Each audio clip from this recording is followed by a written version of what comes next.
시청자 여러분 안녕하십니까? BOA 뉴스투데이 시작합니다.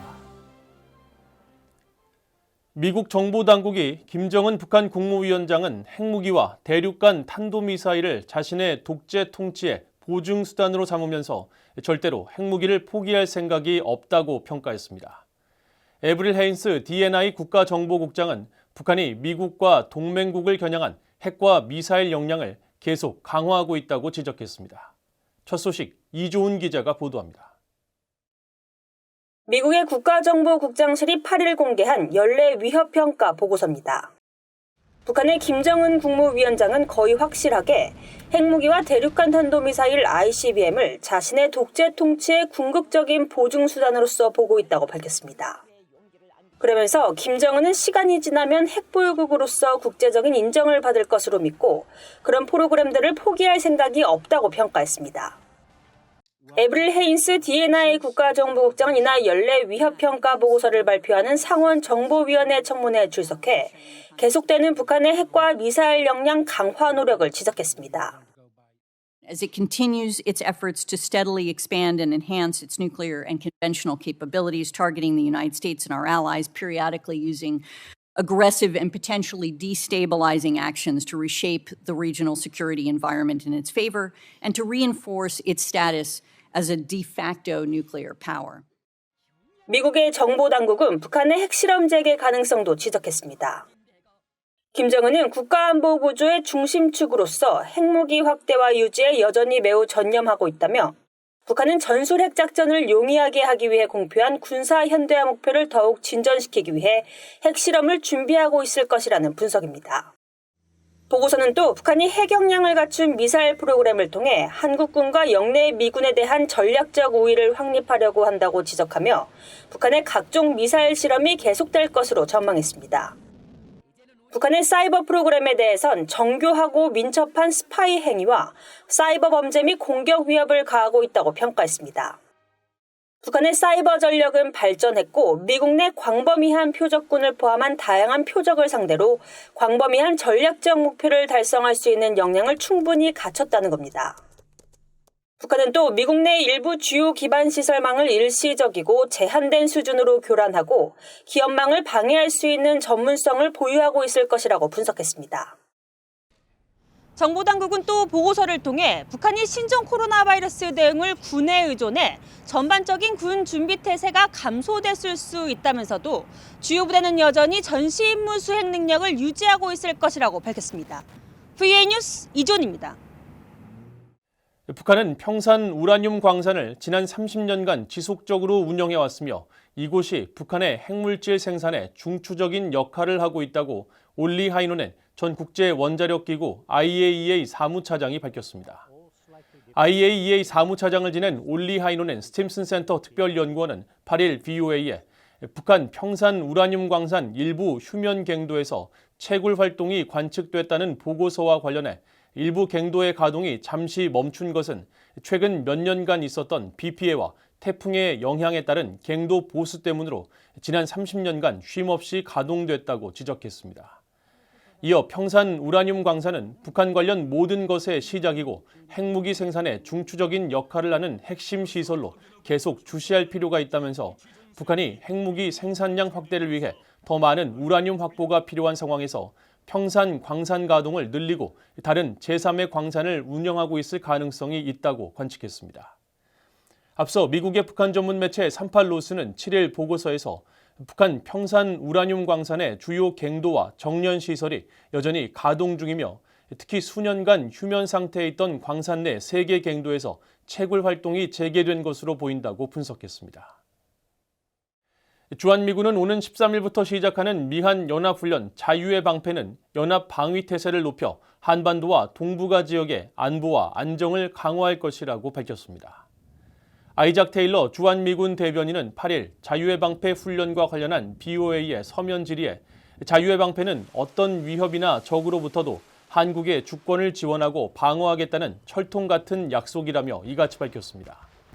이어 이 훈련의 주요 목적은 한국과 한미연합사, 주한미군, 그리고 유엔사 간의 통합 방어 체계와 전술, 기술, 절차의 상호 운용성을 향상하는 것이라면서 실시간 훈련의 요소를 건설적인 시뮬레이션과 통합하는 방어 위주의 야외 기동 훈련으로 한국, 미국과 다국적 파견국의 실제 부대 참여에 초점을 맞추고 있다고 밝혔습니다. 북한의 7차 핵실험은 세계 안보에 심각한 위협이 될 것이며 이러한 도발에 대해 대가를 치르게 해야 한다고 국제원자력기구 IAEA 주재 미국 대사가 지적했습니다. 유럽연합은 북한이 불법적인 도발을 거듭해도 절대 핵 보유국 지위를 얻지 못할 것이라고 말했습니다. 조은정 기자가 보도합니다. 8일 속개된 국제원자력기구 IAEA 정기이사회는 북한 핵 안전조치 적용을 주제로 열렸습니다.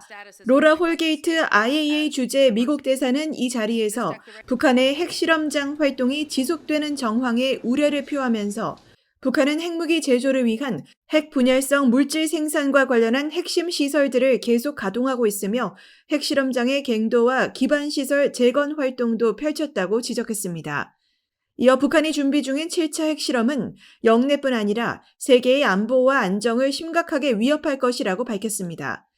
또 북한이 지난해 탄도미사일을 전례 없는 수준으로 발사하고 핵과 관련해 공격적인 발언을 이어갔다며 핵무기를 기하급수적으로 늘리고 전술핵을 대량 생산하겠다는 북한의 발표에 우려를 표하면서 국제사회는 북한의 도발적인 행동과 위험한 언사에는 결과가 따를 것이라는 점을 북한에 분명히 알려야 한다고 밝혔습니다. 이어 미국은 동맹 파트너와 지속적이며 긴밀한 협의하에 만일의 사태에 대비하고 있으며 북한에 대해서는 진지하고 지속적인 외교를 거듭 촉구하고 있다고 강조했습니다. 유럽연합도 이날 발표한 성명에서 북한의 불법적인 핵과 탄도미사일 활동을 강력히 규탄하며 특히 북한이 도발을 거듭해도 핵 보유국으로 인정받을 수 없다고 강조했습니다. 또 북한이 국제적 의무를 위반하며 지속적으로 취한 불법적인 행동은 핵 확산 금지 조약에 따른 핵무기 보유국 지위나 그 어떤 특별한 지위도 부여할 수 없으며 앞으로도 결코 부여하지 않을 것이라고 밝혔습니다. 그러면서 북한은 핵실험과 모든 유형의 미사일 발사를 중단하고 핵을 포함한 대량 살상 무기 관련 프로그램을 완전하고 검증 가능하며 돌이킬 수 없는 CVID 방식으로 폐기하는 의무를 준수하기 위한 구체적인 행동에 즉시 참여하라고 촉구했습니다. 또 국제사회는 북한에 대응해 단합하고 경계를 늦추지 않아야 하며 안보리 이사국들을 포함한 모든 UN 회원국들이 대북 제재를 완전히 이행해야 한다고 밝혔습니다. 지난 6일부터 시작된 이번 IAEA 정기이사회는 오는 10일까지 진행되며 이란 핵 문제와 함께 북한 핵 안전조치 이행 문제 등이 주요 의제로 다뤄지고 있습니다.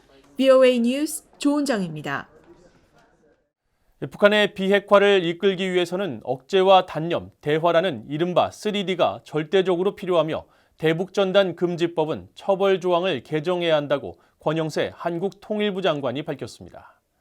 권영세 장관은 VOA와의 특별 인터뷰에서 최근 미사일 도발을 지속하면서 한국에 대해 거칠게 비난하는 것은 내부를 결속하려는 목적도 있는 것 같다면서 한국에게 대화만 요구해서는 개선이 힘들기 때문에 억제와 단념이라는 수단을 동원해 대화를 이끌어내는 것이 중요하다고 강조했습니다.